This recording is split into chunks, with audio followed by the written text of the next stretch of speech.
Hello, everybody. You're very welcome to tonight's lecture entitled Bloody Sunday, Witnesses and Victims. My name is Enda O'Sullivan, and I have to say I'm absolutely thrilled, I'm honoured, I'm delighted to be asked to do this talk. I got a phone call last March from Colm O'Flaherty asking me would I deliver this talk last August in Cahir during the Jimmy McNamara weekend, but unfortunately COVID had other ideas and we've had to postpone this.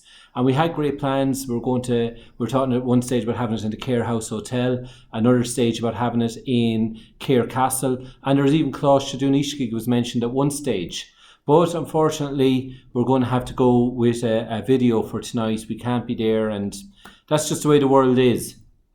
But as I was saying, I was thrilled and honoured to be asked to do this because of my connections to the town. My mother, Helen Looney, she grew up on Pearse Street in Cahir.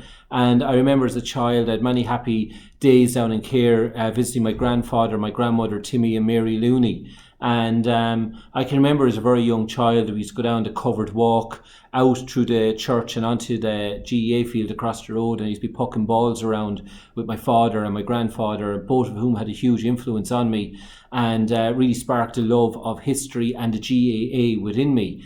And the two men were two wise men because they knew with me being from Nenagh, there was absolutely no point in them kicking a football towards me because I wouldn't have known what to do with the thing. So it was easier just puck a slitter to me. I knew what was going on there. I also, just while I'm here, I just want to pay special compliment to Joe Walsh. She produced some fantastic videos over the summer, and one I really loved was the covered walk because it really brought me back to my childhood days down in Cahir and looking at the pictures and all that on the wall. I'm delighted to see that it is still there.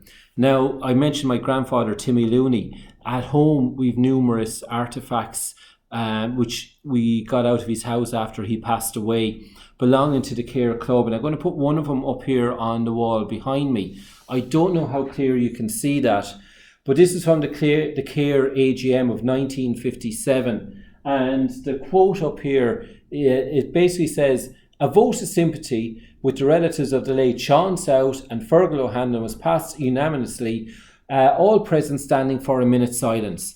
And I remember the first time I saw that, I burst out laughing. I thought it was very, very funny. And I read through the rest of the report as well, the AGM report. And there was a request from Camogie that at the medal presentation at the end of the year, that instead of having traditional Irish music and céilís, that instead there would be modern dance. And that caused an awful kerfuffle at the AGM as there was great debates going on as to what constitutes modern dance and whether it went against the ideals of the Gael and whether this foreign music was a bad influence on the young people of Cahir. And in the end, they decided that they'd be sticking to their céilís and they'd have none of this modern dance and modern music lark. But as I started to think about it afterwards, it really began to dawn on me that the people who were at that AGM, and especially the older people who were there, they would have lived through the 1916 Rising, they would have lived through the War of Independence, the Civil War, and especially Bloody Sunday. And they probably would have known Jimmy McNamara, they possibly would have known Michael Hogan and various members of the Tip football team from that day. And so it's understandable that their attitudes were hardened towards foreign influences, and they really wanted to push the ideals of the Gael, what we might call it, upon people because they'd lived through so much. And in particular as well, they lived through something that was called the Spanish flu, and there was a lot of parallels between the world of Bloody Sunday, in particular 1918, 1919, and our world today. Of course, we all know we were affected by the global pandemic that is COVID-19. Well, in 1918, we had the Spanish flu where up to between 50 and 100 million people globally were killed by the Spanish flu. And in Ireland alone, over 20,000 people is estimated to have died from that. And we're living currently through a major lockdown. The people of 1918 also had similar problems in that there was markets, fairs, theatres, they were all shut down. The GEA itself was shut down in that Tipperary won the Munster final in September 1918, but they couldn't play the All-Ireland semi-final until the 12th of January because the GEA was shut down as well to try and protect people from the Spanish flu. Now, Bloody Sunday, there's a lot of tragedy associated with the Bloody Sunday team, but the tragedy started with that team back around 1918. One of the stars of the Tipperary team that time was a guy called Davy Tobin from Clonmel. Clonmel Shamrocks, I believe he was playing. I don't think it was with Commercials at the time. Now, Davy Tobin was a star forward with Tipperary. Against Cork in the quarter-final, he scored a crucial goal with Tipperary winning 1-5 to 2 points. And then against Kerry, he scored a point in the Munster final. Tipperary won that 1-1 to a point. So Davy was one of the stars of the team, a very important member of the team. And unfortunately for Davy, he took ill with the Spanish flu and unfortunately died. And then before the 6 members of the team in total got sick with the Spanish flu. And just before the All-Ireland final against Wexford, 2 more players came down with the Spanish flu. So unfortunately, there's a lot of parallels between our world and the world of back then. Now, I'm going to talk to you briefly about one of the heroes of Bloody Sunday, in my opinion. I suppose some people might consider his acts to be acts of stupidity. Others might view it as being acts of kindness in Christianity. There's a guy called Tom Ryan. He's from Glenbrine in Wexford. It's a very similar parish to that of Grangemokler, where Michael Hogan is from. It's a small rural countryside parish situated about halfway between the towns of Enniscorthy and Wexford.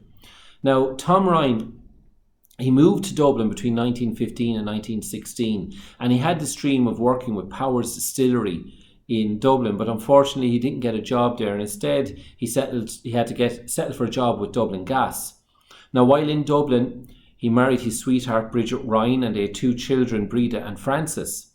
Now, Tom himself was nicknamed More Rope. He was known as More Rope by everybody because he was a member of the IRA. He was actually a section commander in the IRA.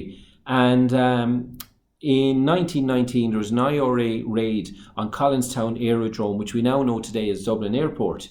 And during the raid, Tom's job was to tie up the British soldiers so they couldn't run for help or call for backup and what have you. So he got the nickname More Rope because he was particularly good at his job, and he was constantly shouting for more rope, and because he was really good at his job, as I said. Now, on the weekend of Bloody Sunday, because he was high up in the IRA, he was warned not to go to the match and that there could be trouble there. But his 2 brothers had travelled up from Glenbrine and Wexford, and I suppose lads being lads, they wanted to make a good weekend of it, and they headed to the game. Now, the game itself was massive. It was as close to an All-Ireland final as you get. It was the de facto All-Ireland final, in fact, I think it's fair to say. So there was huge crowds there. The crowds, as I mentioned a few minutes ago, they were starved of entertainment and starved of GAA action due to COVID-19, due to the Spanish flu.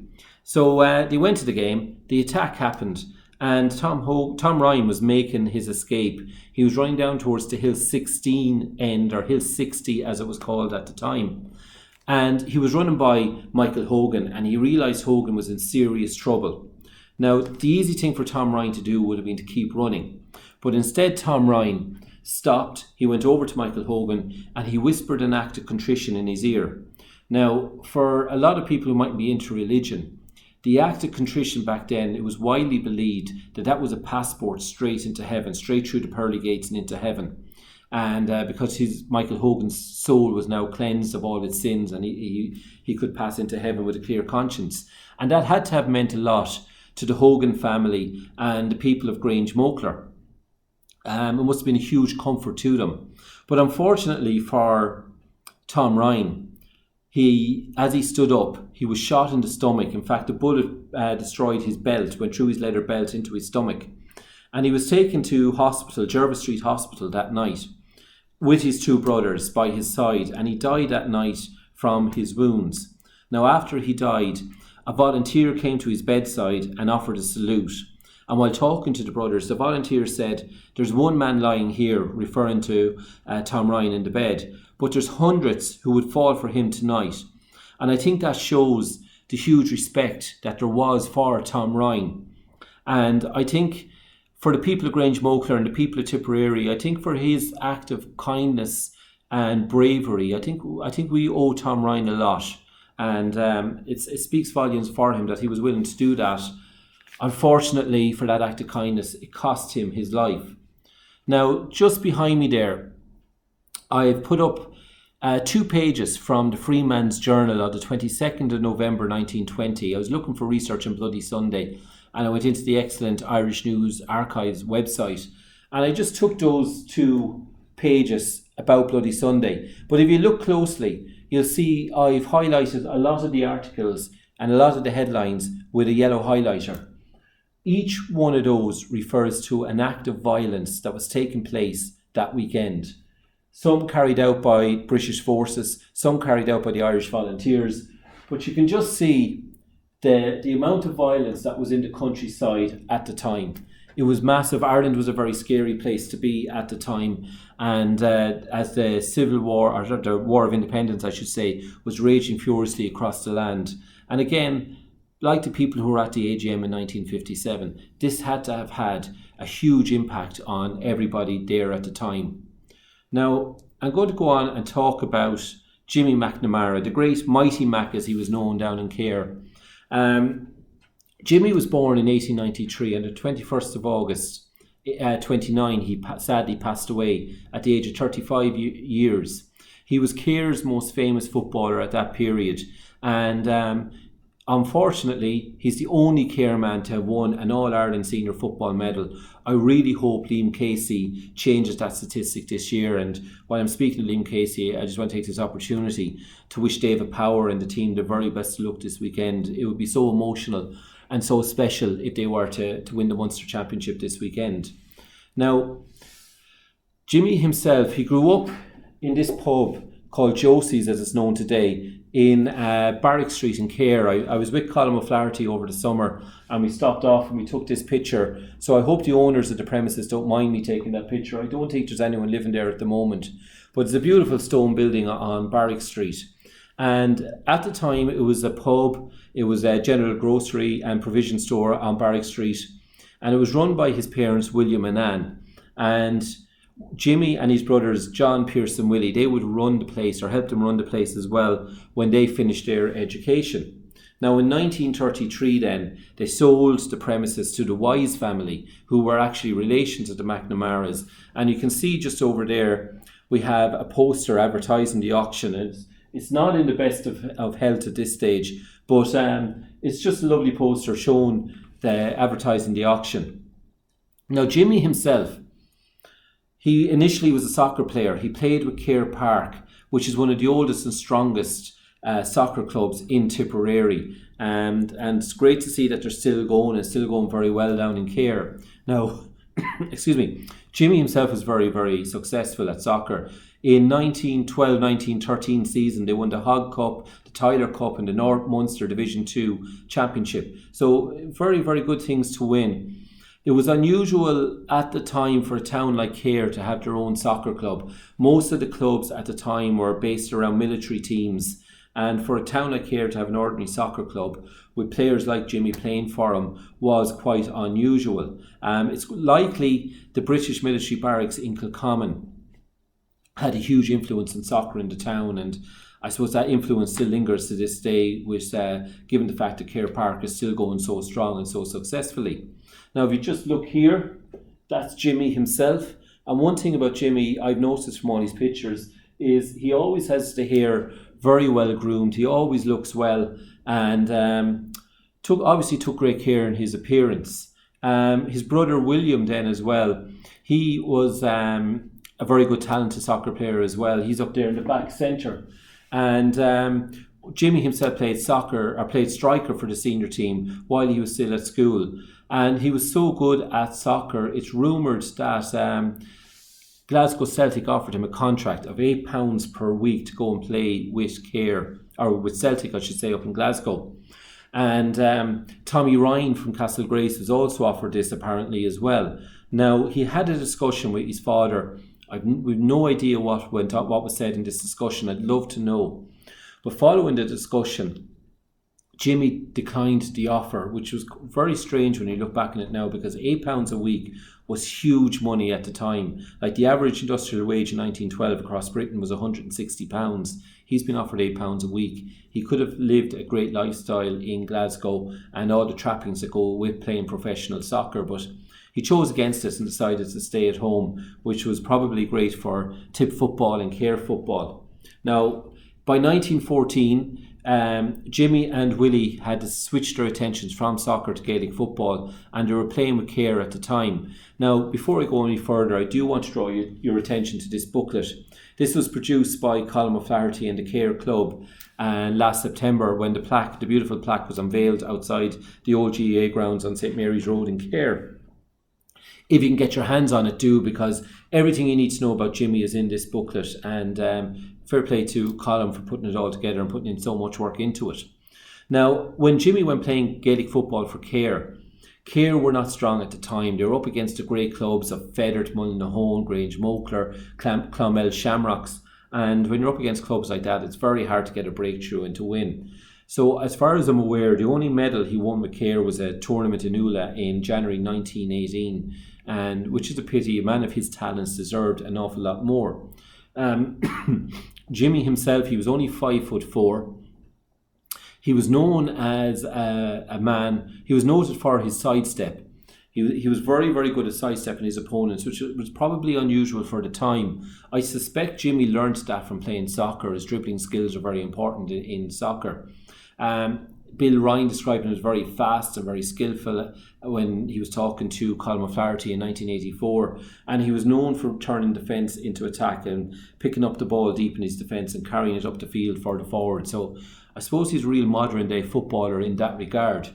Now, his club career came to an abrupt end in 1925.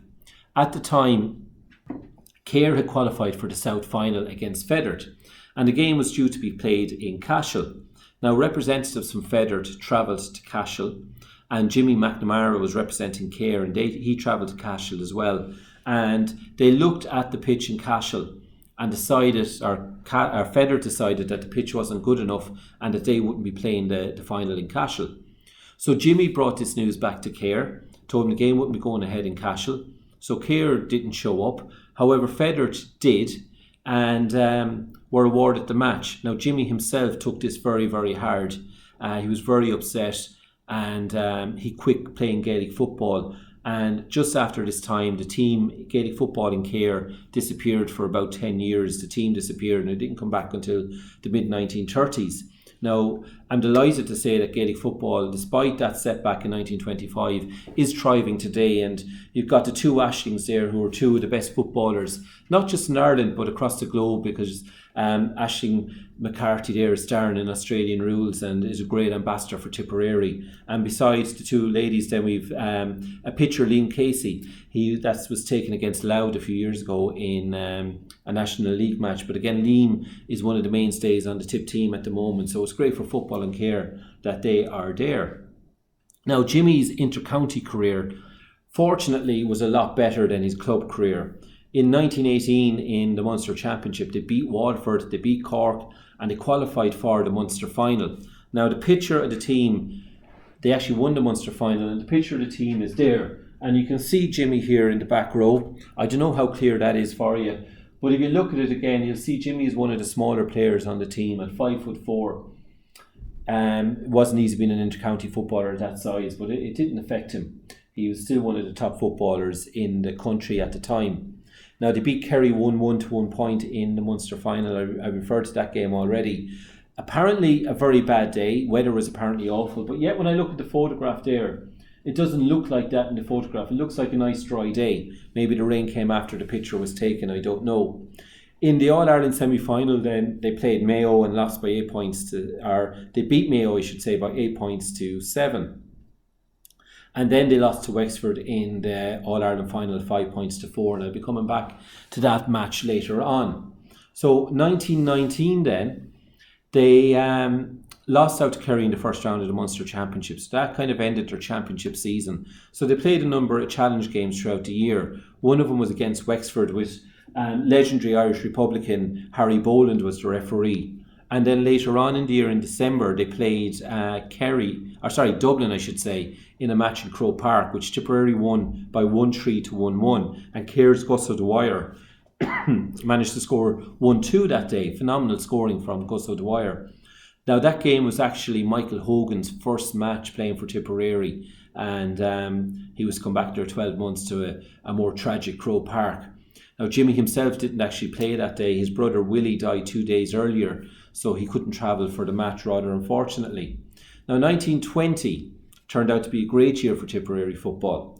They drew with Clare twice in the Munster Championship and beat them after a third match. Unfortunately for the team, and for the country, the War of Independence was raging furiously, as I mentioned at the time. And so the Munster Championship was postponed. So Tipperary had to look outside the province for matches. And one of those teams they looked outside to play was, in fact, Dublin. And that was the day that Bloody Sunday happened. And again, I'll be coming back to that later on. Now, in 1920 then, they won the All-Ireland, as I mentioned. This game was actually played in 1922. And the team that won the All-Ireland semi-final is up there on the board. Again, I'm not sure how clearly you can see it. But unfortunately, Michael Hogan is missing from that picture. Now, Jimmy himself died in 1929, the 21st of August 1929. And coincidentally, his brother Pierce died on the exact same day, 3 years later, in 1932. Now, one of the things about Jimmy, if you just look at him here, again in this very famous photograph, this photograph only came to light really in the last couple of months. Again, I'm going to praise Colm O'Flaherty for it, because he found the photograph in 1984 and he scanned it and he gave it to me then a couple of months ago, and since it has gone on to become a very well known photograph. But over at the end you can see Jimmy McNamara, the very last player over there. He looks very young in the picture. Again, his hair is perfectly groomed. But apparently, the effects of Bloody Sunday were huge on Jimmy. He took it very badly. Today, we'd probably know it as post-traumatic stress disorder. But back then, unfortunately, that situation, that syndrome was not known. It really didn't become known until after the original American-Iraqi war. Now, if you just look at the photograph, one of the interesting things about the photograph is the number of players who have their arms folded. And this is kind of like a real old-fashioned man thing to do, to hold in your emotions and not to release them and be the strong man. And the player here just over my head, again, he's got his arms folded, but he's also got another arm up to his face. Again, it's like he's holding back the emotion and not trying to let it out as they stand over the spot where Michael Hogan perished. Since then, I suppose we've come to know that it's very important for people to express their emotions and express how they're feeling, and to go and talk if you have a problem. But that wasn't the thing done back then. People just shut up and said nothing, which from a historical point of view is also very sad, because lots of people who witnessed events like this, both in World War I and World War II and the Irish struggle and so on, they went to their graves, and we lost huge amounts of information because they didn't talk. And I think, given the world that we're in, especially with COVID-19, I think mental health is probably a big issue at the moment, and it's very, very important that people talk. Now, going back to this photograph again, this is Jimmy, 1921. He looks very young, he looks well, he looks healthy. The next photograph, this picture was taken in 1928. This is the last Tipperary team to beat Kerry in the championship. They didn't win the Munster Championship, but they beat Kerry, and they're the last Tip team to do so. Just over my head here is Jimmy himself. And just want you to look just how much he has aged in that time. He's become quite an old man in those couple of years. So he obviously found coming to terms with Bloody Sunday very, very hard. And as I said, he died then in August 29. Now, the strange thing about his death is, for a man who achieved so much, there was little or nothing in the papers at the time. I know Dr. Pat Bracken, very famous historian, myself, we searched the National Archives, newspaper archives, for articles or information or reports about his death, and we could find nothing apart from a small passage in the Nationalist newspaper, which is very, very, very strange when you consider the man that Jimmy McNamara was, or Mighty Mac as he was affectionately known. Now, another man I just want to bring your attention to is another witness from Bloody Sunday. This is the great Tommy Ryan from Castlegrace. Tommy Ryan was one of the leading Republican figures in Tipperary at the time, and he played on Bloody Sunday for Tipperary. Now, from an early age, he showed his Republican beliefs and ideals. One of his best friends was an O'Brien chap from Ballyluby. However, they fell out when he decided to join the British Army in World War I, and Tommy never spoke to him again, as far as I'm aware. It's quite possible O'Brien was seeking adventure. Maybe there was economic reasons behind it. There was the Redmond split in the Volunteers as well. I don't know the reasons why he went, but unfortunately, himself and Tommy, they never renewed their friendship over this. Tommy himself, he showed great leadership skills from an early age. In 1917, he was the company captain for Tubred IRA. In April 17, then, Sean Tracy organised volunteer unit in Ballyluby, and Tommy was appointed vice president of the 3rd Tipperary Brigade. So clearly a man that people looked up to, a man that people liked. And there he is in 1923 playing for the Tipperary team back then. And an interesting thing about that photograph is, if you look at the players over here, they're wearing different jerseys to what we would call the Bloody Sunday jersey today. It's likely that those jerseys were replacements for jerseys that were destroyed during Bloody Sunday on that awful day. Now, he encouraged, in 1918 then, Ned McCarthy of Cahir, he was arrested for volunteer activities, and Tommy Ryan then became in charge of the 6th Battalion of the IRA. So a man with clear leadership skills. Now, in 1916, Tommy was reputed to have been very upset that Tipperary were not rising up with their comrades in Dublin. So as a protest, he went down to the highest point in Ballyluby, which happened to be the Protestant church there, and he climbed to the top steeple. Excuse me. He climbed to the top steeple, and he flew the tricolour from up there. Now, as he was coming down after tying it up to the steeple, the top floor gave way underneath him, and Tommy fell 16 foot to the ground. Just 1 second there. Tommy fell 16 foot as the floor collapsed beneath him. So when people saw the tricolour and they wanted to get it down, they weren't actually able to get up to remove the tricolour. And it took the British garrison in Cahir 1 week to take this down. And as far as I'm aware, they actually shot it down. So he was showing his Republican beliefs from a very early age. Now, the day after Salahead Beg, when Dan Breen and Sean Tracy and the others killed the 2 RIC officers, Tommy Ryan was actually arrested, and he served 3 months in jail for volunteer activity. And upon his release then, he joined the Tipperary footballers in Dungarvan. They were at a training camp down there as they were preparing for the All-Ireland final against the great Wexford team, the 4-in-a-row Wexford team, which they came from the Selskar part of Wexford town, and there's a lovely plaque there to the team near the statue of Nicky Rackard. If any of you ever down in Wexford town, it's worth checking out. Now, the Tip team, they stayed in the Eagle Hotel down in Dungarvan, and they played Waterford and other local teams in practice games as prepared for the All-Ireland. They also trained on the beach every day. Now, one night while they were staying there, Tommy Ryan and Bill Grant, they followed one of the barmaids. They noticed a barmaid working in the hotel that she was courting a local police officer. So they followed the barmaid and the policeman from a distance. They sat down on a bench in the park. Tommy Ryan told Bill Grant to pull up his collar and pull down his hat, and he snuck right up to him. And at the last moment, Tommy Ryan turned around, he grabbed the gun, and the 2 men made a run for it. Now, we don't know if the barmaid and the policeman recognised Tommy, but he certainly said nothing thereafter, and they managed to get a gun that day. Now, on the night before Bloody Sunday, we're going to fast forward now to Bloody Sunday. On the night before, Michael Hogan and Tommy Ryan, they stayed in this premises here. And this was the very famous Phil Shanahan's pub of Monto, the infamous red light district in Dublin. And that night, Tommy Ryan helped, That night, Tommy Ryan helped DP Walsh to move revolvers to Fleming's pub on Gardner Place.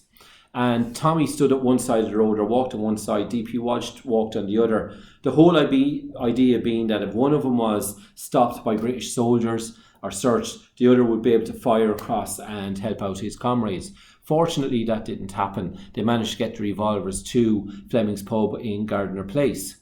And Tommy Ryan, because he was so well respected within the IRA, he was informed about the actions the following morning from Collins' squad and what was going to happen. So Tommy volunteered to take part, which seems very strange the morning of a big football match that you offer to go out to kill people. But I think people got worried that Tommy Ryan knew about this, and they were worried that plans were going to leak around the place. So they told Tommy that the actions were called off and it wasn't going to happen. So Tommy went upstairs to bed and stayed upstairs with Michael Hogan. Now, Dan Breen also arrived into the pub that night. It was like a who's who of Irish history.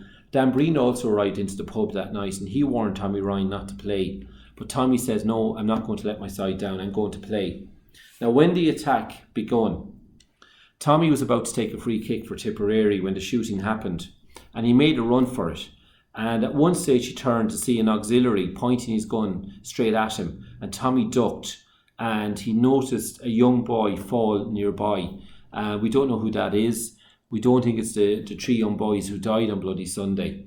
But Tommy managed to escape the stadium, and he got into a house with between 60 and 80 other terrified people in the house.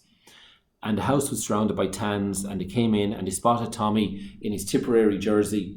On his socks, he's reputed to have the tricolour there, so that made him an obvious target. Now, the tans, using their bayonets, they made him strip naked, they destroyed his jersey, and they marched him naked from that house back to Croke Park. And at one stage, one kind civilian offered Tommy a coat, and he didn't take it. And not that he didn't take it, I should say, but the person who was offering the coat to Tommy actually got a butt of a rifle in the face, and he was marched back to Croke Park in naked, which was very humiliating for the man. Now, after the war, Tommy took the pro-treaty side, he joined the army, and he reached the rank to lieutenant colonel, and he retired then after the end of World War I.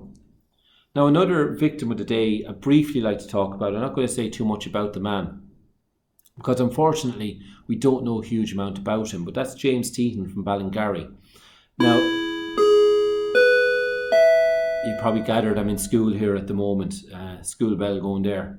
James Teaton, I should say, he was from Belay in Ballingarry, and I hope I pronounced that wrong, or correctly I should say. There's not a huge amount known about him. For example, in the witness statement his brother John gave, he said he was about 26. However, his obituary card clearly states that he was 24. And then the obituary card states that he was shot. However, Michael Foley's book, The Bloodied Field, contradicts this and says that he was crushed down around the area where the modern-day Cusack stand meets the Hill 16 end. Now, according to the autopsy report, there was only a small scar behind his left ear, and he had blue lips, and they were the only outwardly signs of injury. Now, he was buried in an unmarked grave at Ballinlacken Cemetery near Glengule, between the villages of Turles and Killinall. And unfortunately, over time, his exact resting place has been forgotten, and the only way we'd ever find it is by doing a geophysical survey. So that's unlikely to happen, and it has posed a bit of a problem for the GEA and their Bloody Sunday Graves project, because they can't locate the exact grave spot to put the headstone. Now, another man I'd like to talk to you about, and this is another victim, a Tipperary man, and that is Daniel Carroll from Templederry. And you can see the quote there: "He was the most inoffensive man I ever knew. By all accounts, Daniel himself was an absolute gentleman, one of the nicest men you could ever meet. And he was very close to his sister May." That's his sister May there. And I don't know how clear it is, but if you look at the picture there, you can just about make out his hands. Daniel has his hand over her shoulder. They were very, very close. Now, he's from Ballincarra House in Templederry, and one of the 14 victims. But Daniel came from good sporting pedigree.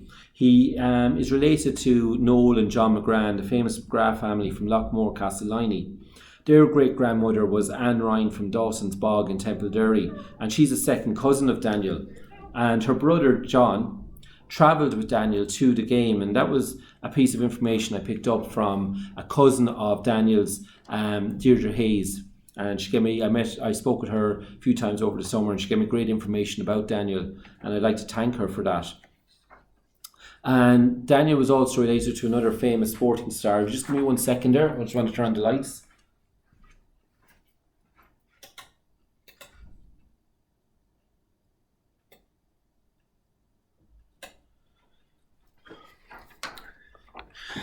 Sorry about that. Now, Daniel himself, I mentioned the McGraths of Lockmore Castellani that he was related to, but he was also related to a very well-known athlete, a guy called J.C. Hayes, and he won 3 senior national titles for running.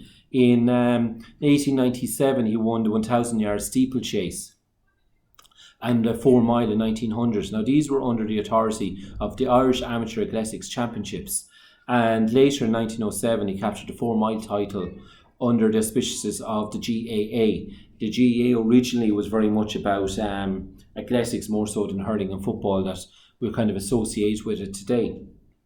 Now, he grew up very close to the village of Templederry, and he lived in a place called Ballincarra House in Templederry. And if you just look at the map there, this is the village of Templederry, where the red marker is here is where he's from. So it was quite close to the village of Templederry. They lived on a 70-acre farm. They had livestock, they grew vegetables, and they had a 2-story Georgian house. So it looks like they were very well-to-do people.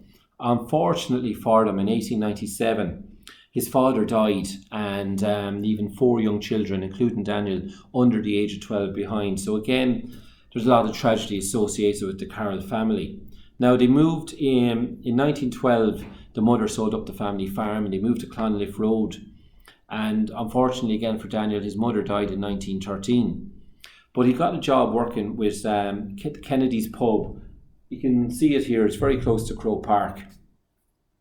Working for Mr. and Mrs. Martin Kennedy, who were also from Tipperary. And they got on very well with Daniel. And they allowed him board with them on 1 James Street East near Christchurch Cathedral. So they considered him a good friend, a really good man, and they allowed him to move in with them. Now, his sister May, who's you've seen already in the photograph, he was very, very close to her. He regularly visited her, particularly when there was matches on in Croke Park. Daniel used to love going to games in Croke Park, and he'd visit her regularly. Now, May herself, her official name was Mary, but I think she was known as May. She worked in the food control department and the ordnance clothing department during World War I. But unfortunately, she was out of work then from the middle of 1919, and she had no income. Now, Daniel was very, very generous. He used to give her £8 and 10 shillings a week out of his 120 annual salary. So a very nice man, very caring and very close to his sister. They had another brother then, Dennis. He started working in Gibney's grocery store in Lucan just 2 weeks before Bloody Sunday. And unfortunately for him, he wasn't able to help her out. They had another brother then, Joseph. He worked in the Munster and Leinster branch of the bank in Carrick-on-Shore. But previously to that, he'd fought in World War I, and he was at the Battle of Messines and the Battle of Flanders, and he won the Cross of War, or he's awarded with the Cross of War by the French government back in 1918. Now, on Bloody Sunday, Bloody Sunday was Daniel's day off. Every barmen were entitled to every 4th Sunday off, but on the morning of the game, he went in and he opened the bar as a favour. And then at 2:30 with his cousin John Ryan, they decided to head off to the match in Croke Park. And the game was on 10 minutes when the attack begun. Now, Daniel himself, he managed to get out of Croke Park. This is where Jory's Croke Park is today. So he managed to get out of Croke Park. He came down over the bridge here and onto Russell Street. Now, a nice touch was last week, Dublin City Council renamed this bridge Bloody Sunday Bridge in tribute to the victims of Bloody Sunday. So it was a lovely gesture. But he got out here onto Russell Street, and a police lorry was coming against him, carrying soldiers and police. And for some reason, we'll never know, one of those decided to shoot Daniel in the leg.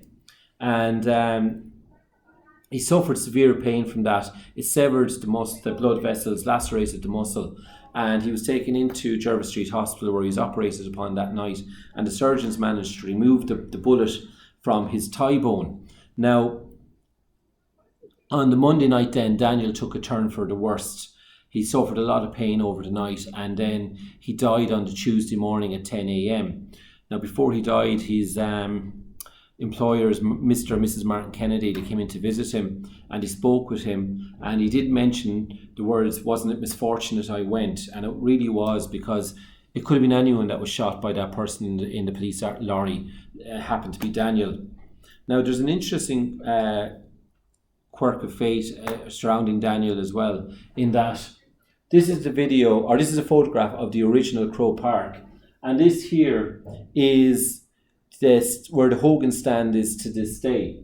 Now, during Bloody Sunday, this stand here was known as the Grandstand, and in 1925, Rhodey Nealon, the father of the legendary Tipperary hurler Doney, he proposed that this would be renamed the Hogan Stand in honour of Michael Hogan, and he was seconded by the Cork delegate and Mr. Crowley.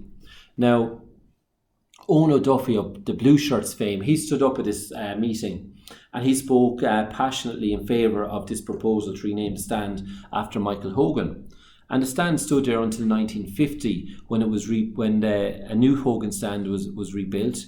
The roof was taken from this, and it was transported to the Gaelic grounds in Limerick. And it covered a stand in the Gaelic grounds in Limerick until 1988, when the Mackey stand was opened. But it was taken from there to Kelly's of Fantan, just outside the village of Bursalee, where it now covers the canteen, I believe, in Kelly's of Fantan. And the interesting thing about this is it's just a couple of kilometres from where Daniel himself grew up. So it's an interesting quirk of fate for Daniel Carroll. Now, I've spoken about Tom Ryan already, but I think we should talk maybe about the man himself, Michael Hogan. A very nice man by all accounts. Michael himself, he grew up in Ohaveen, about 1 mile from Grange Mokler, on a farm where they grew beet, turnips, and they raised animals.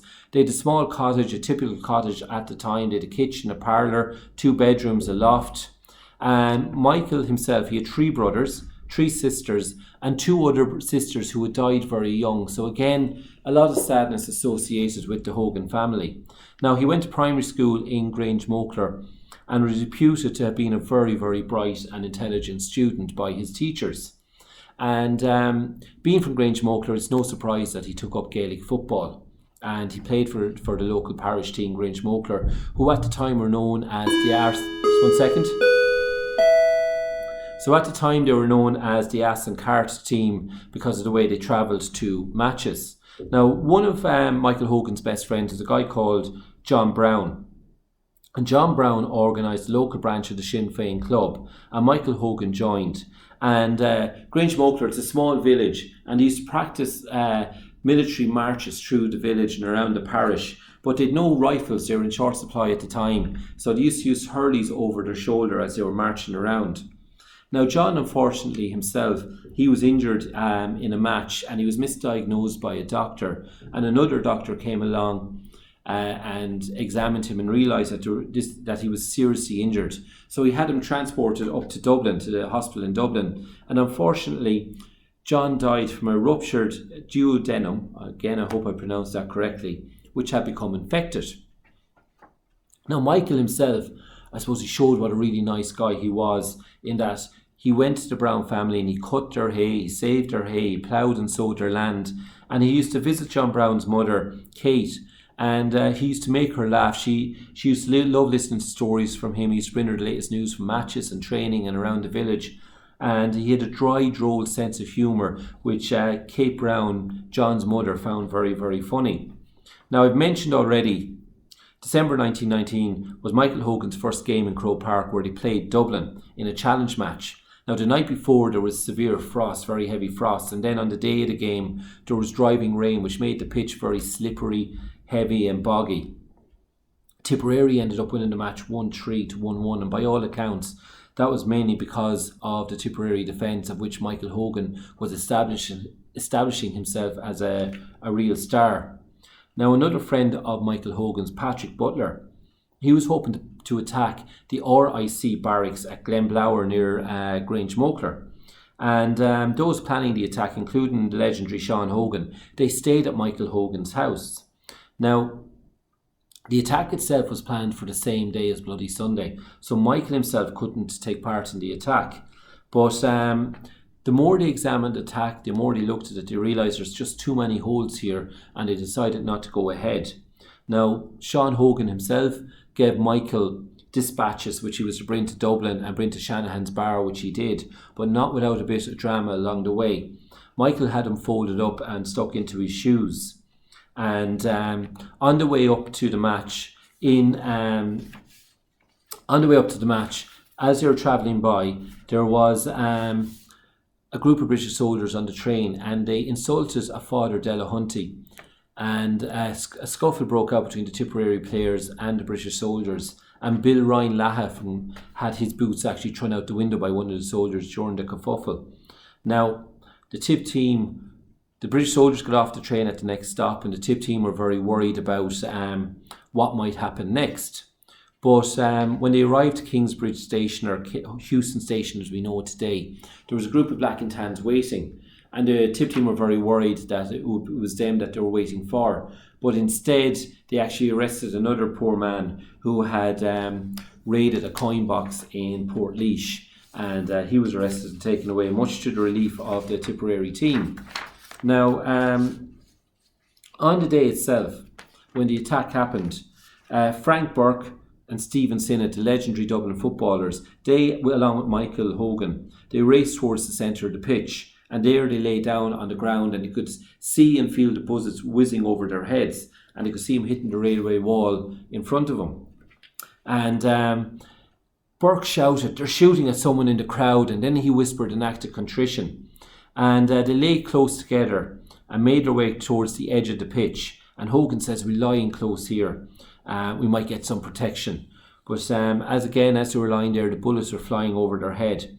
They crawled out towards the cycle track that circled the pitch, and there was another volley of fire, and then Hogan cried out, "I'm shot," and he died shortly afterwards. Now, just then, as regards the funeral, on the Tuesday, Michael's remains were brought to the Pro Cathedral, and they remained overnight, and Michael's cousin, the very Reverend Dr. Brown from Maynooth, celebrated Requiem Mass. The Tip team were in attendance, along with a lot of Tipperary supporters that had travelled up to the game, and there was representatives from the Dublin County Board, the Leinster Council, clubs from around Dublin as well.